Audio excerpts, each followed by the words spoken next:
So I came across this post on a chess forum yesterday, which is actually really relevant to what I've been doing recently, which is been looking at the idea of doing a position of the day.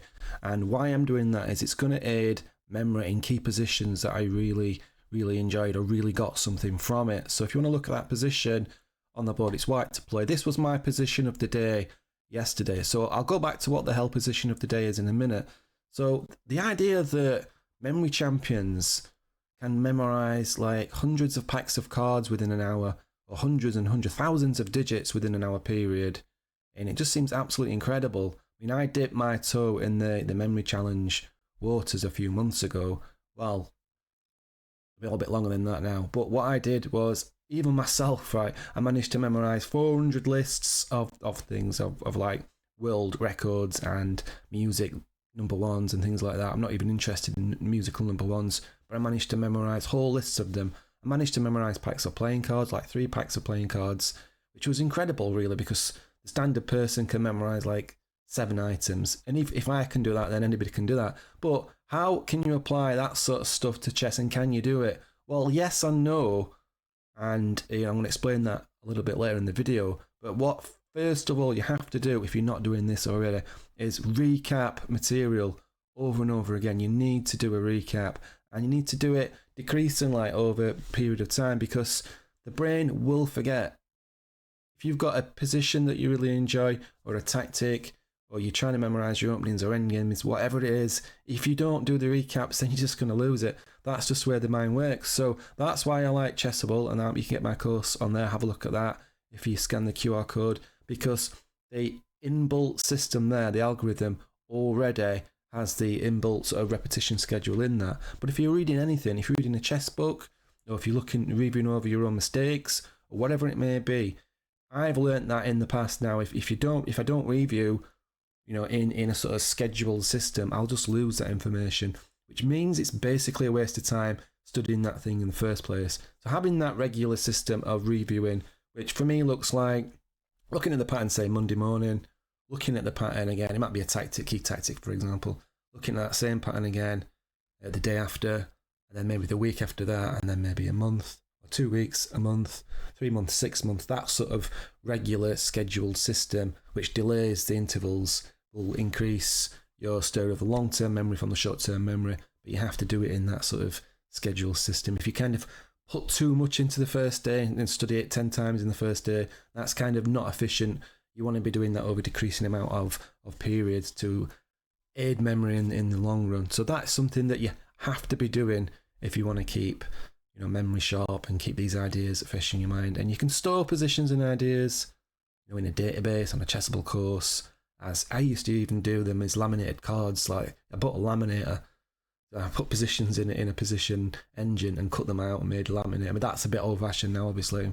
Flashcard systems, online stuff's more important. But can you use anything from the World Memory Champions to improve chess memory? Well, unfortunately, nobody so far, as well as I'm aware, has been able to use the memory palace technique to improving chess. But I have been doing something this week which I think borrows some ideas from the world of memory into using chess improvement. And what I do is I get a position of the day, and that position on the board is my position of the day. In this position, if it was black to play, then knight coming to d7 with the idea of blockading on e5 looks quite strong for black. There are some moves which are still pretty playable for white. White's still in the game after this position, which I analysed myself, which outside of the solution. But white has got a really nice idea here, and I played e5, opening up this bishop, which was currently completely constructed behind the white pawns. So after e5, black took back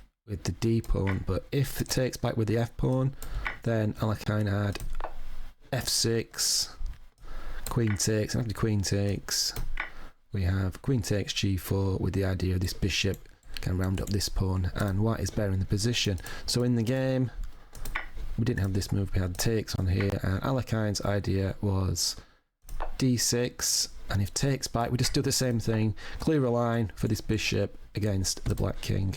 So in the actual game position, black played c5, but after c5, bishop e4, coming to d5, and white is absolutely crushing and has a pass pawn. What I do with that position is I set it up to a board, I play around with the variation right in the book, and I play around with what if variations, so I go beyond the solution of the book. Now this is like old school analysis. This is what chess players have been doing for centuries, before engines and books even on chess. They've set the board up to the position and they just sort of play around with it and they analyse it, and even get their friends to discuss it, and they come up with their own analysis, and that kind of engagement with the board aids memory in itself. But what I've been doing in addition to that is taking that position and doing a little bit of research on it. So for example, that position there is from Alakai versus John in 1939, and when I looked at that I thought, who is this John guy? I've never heard of him. So what I'm going to do, I Wikipedia him, had a quick look who this guy was. He was a Swiss champion,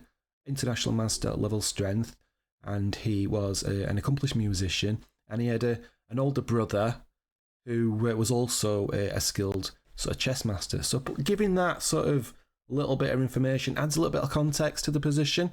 And chess nerd memory alert, if I wanted to push that even further, I could look at that position and I can think, well, Swiss Army knife, the pawns and the bishops slicing open the position like a Swiss Army knife, while the black king plays the violin, and that links in, the musician and the sort of context of the, the position to self to aid memory, and that links everything together, all the context to aid memory. You don't have to do that, but that's just an additional thing, borrowing some techniques from the memory champions, and that's the type of thing they do to memorize faces. They add a little bit more context about the person, they make things up. And the sillier the better. If it's stupid and it's silly, the memory likes that, the brain likes that, and the brain likes colour, memory and movement.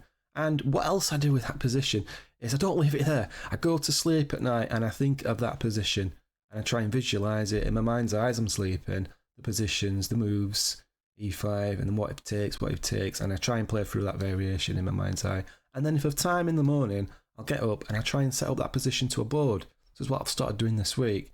And how much can I remember from that position? And it doesn't really matter whether I get that right or not. And it's not about getting exactly right. It's about getting the key pattern, the key ideas. It doesn't matter if the pawn was on A2 like it was. I remember in A2 or A3. That doesn't matter. It's not relevant to the position. But I try and set that up to the board. And that also engages with blindfold chess and visualization. And that can only help with other aspects of training as well. So that is what I've started doing, position of the day. And what I'm going to do with that position of the day is store it somewhere. I've already opened a file on OneDrive. Position number 1, Alakai versus John in 1934. And I'm going to do the same again with, I had a previous position, but I'll start it from that one.